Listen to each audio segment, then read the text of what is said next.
Hello my dear friends and family, hope so all are good and welcome to biology tutorial #bio। तो आज हम क्या सीखेंगे, biomolecules के जो बेसिक है वो हम क्लियर करने वाले हैं। ठीक है, जो अपकमिंग तुम्हारा जो एग्ज़ाम है, नीट बोलो या फिर बीएससी नर्सिंग का बोलो या फिर जेन पास और पैरामेडिकल कोई भी हो, उसके ऊपर से बेसिक क्लास है, आपको इजी से समझ जाएंगे आप लोग इस क्लास से टॉपिक को। और एग्ज़ाम पर जो क्वेश्चन हम बाद में कराएंगे, तुम्हारे साथ शेयर करेंगे, उससे भी बहुत सारे आपका काम आ सकता है। तो चलो देखते हैं क्या है। तो हम पहले जानेंगे बायोमोलिक्यूल्स क्या होता है। Generally biomolecules chemical constituent of a living cell is called the biomolecules. ये दो तरह की होते हैं, एक है इनऑर्गेनिक मॉलिक्यूल्स और दूसरा है ऑर्गेनिक मॉलिक्यूल्स। ओके, तो इनऑर्गेनिक मॉलिक्यूल्स के अंदर आपको क्या मिलेगा, एक तो पहले मिलेगा जो इनऑर्गेनिक सॉल्ट और दूसरा पानी। ओके, और ऑर्गेनिक मॉलिक्यूल्स के अंदर आपको क्या मिलेगा, मेन 4 थिंग्स मिलेगा बायोमोलिक्यूल का। पहले जो आता है वो carbohydrate, next protein, then lipid and fourth is nucleic acid. So ये सारे के सारे कौन सी रूप पे है, ये सारे के सारे पॉलीमर्स के ऊपर है। ठीक है, इट्स मीन आप ये ऑर्गेनिक मॉलिक्यूल को दो टाइप्स पे डिवाइड कर सकते हो, एक होता है माइक्रो मॉलिक्यूल्स और दूसरा मैक्रो मॉलिक्यूल। माइक्रो मॉलिक्यूल के अंदर आपको मिल जाएगा monosaccharide, then amino acid and nucleotides. It's mean all simple forms in micro molecules. And macromolecules के अंदर आपको क्या मिलेगा, ऑल आर पॉलीमर्स। सो पहले तो आप प्रोटीन के दिखोगे तो आपको एमिनो एसिड का पॉलीमर्स मिलेगा, न्यूक्लिक एसिड को दिखोगे तो आपको न्यूक्लियोटाइड्स का पॉलीमर मिलेगा, पॉलीसेकेराइड्स को दिखोगे तो मोनोसेकेराइड्स का पॉलीमर आपको मिलेगा। ये था बेसिक बायोमोलिक्यूल्स के ऊपर जो टाइप्स होता है या फिर डिवीजन है उसके। ठीक है, कोई डाउट्स है तो कमेंट सेक्शन पे बता देना, हम लोग ज़रूर क्लियर आपको कर देंगे। नेक्स्ट उसके बाद हम नेक्स्ट जो सीखेंगे वो है essential elements of living bodies. So human bodies या फिर एनी ऑर्गेनिजम्स, तो उसके अंदर आपको क्या मिलेगा, दो तरह का एलिमेंट मिलेगा। एक तो मिलेगा आपको मैक्रो एलिमेंट्स और दूसरा मिलेगा micro elements, and micro elements also it is called the trace element.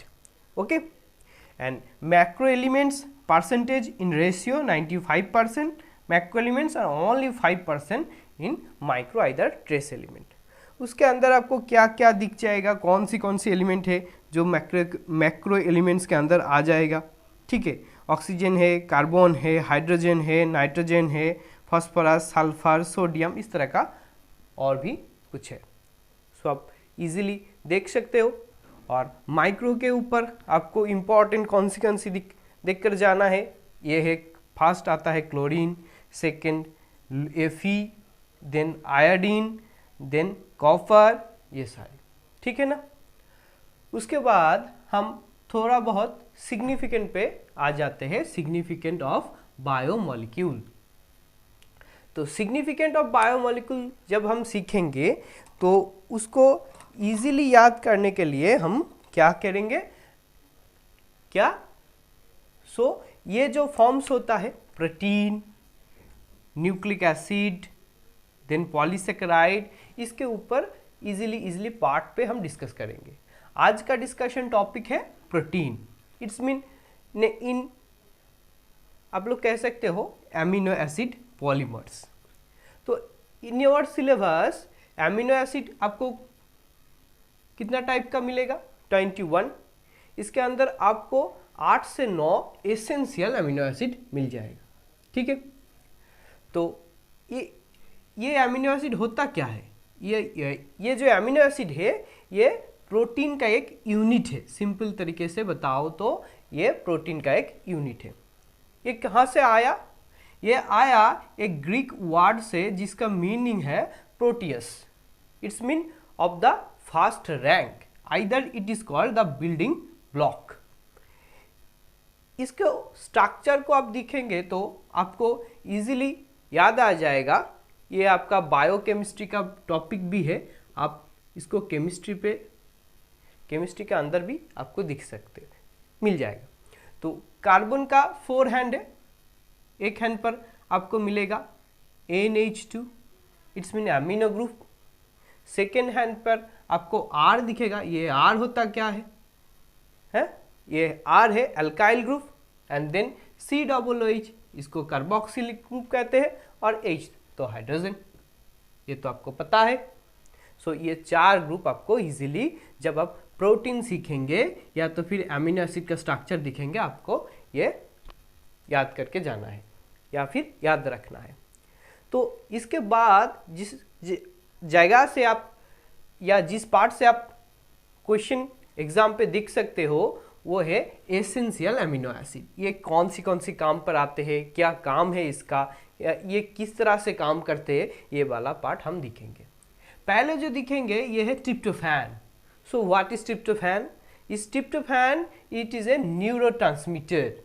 सो ये वाला जो टर्म है न्यूरोट्रांसमीटर, ये आप लोग ऑलरेडी पढ़ चुके हो। ये आपको कहाँ दिखेगा? न्यूरॉन के अंदर दिख जाएगा, ठीक है।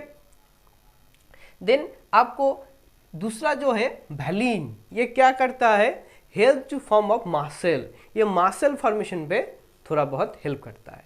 उसके बाद आपको और एक दिखेगा जो है आइसोल्यूसिन, ये formation of HB, it's mean haemoglobin. ये हीमोग्लोबिन के फॉर्मेशन के ऊपर बहुत सारा इसका वैल्यू है, ठीक है। उसके बाद हम जो दिखेंगे वह है लाइसिन।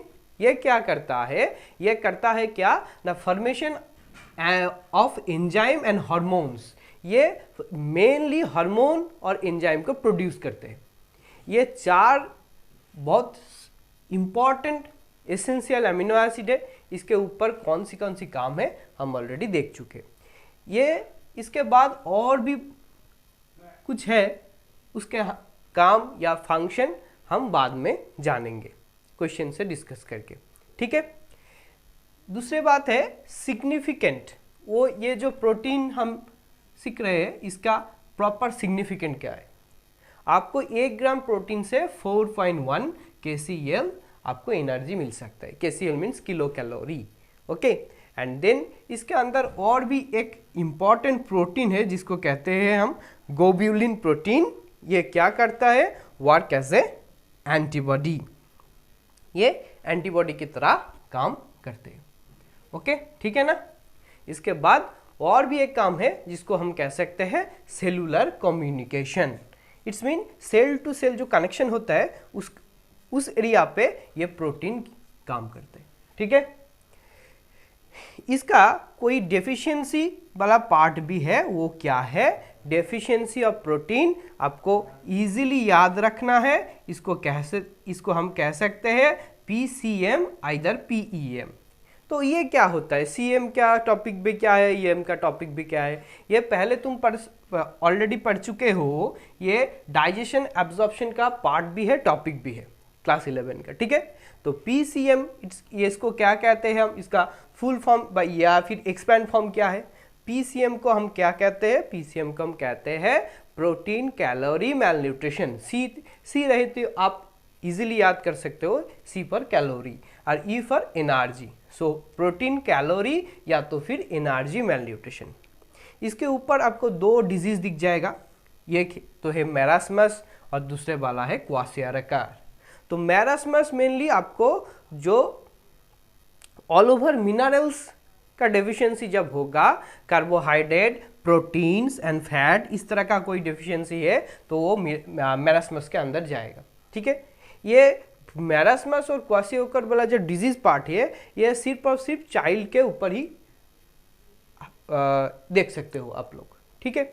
ये चाइल्ड वाला डिजीज है, चाइल्ड पर। इसमें एज ये क्या होता है? 6 मंथ टू 2.5 ईयर्स या तो फिर मोर ईयर्स, ठीक है। तो क्वासियारकार आपको क्या दिखेगा? मेनली प्रोटीन का जो डिफिशियंसी होता है वो होता है क्वासियारकार, ठीक है। आपको पूरी तरह से एक बेसिक शायद क्लियर हो गया बायोमॉलिक्यूल के ऊपर। अगर आपको पसंद आए तो ज़रूर लाइक कर देना, शेयर एंड सब्सक्राइब भी कर देना। और कौन सी टॉपिक आपको चाहिए कमेंट बॉक्स से लिख कर बताना। Thanks for watching and see you next video.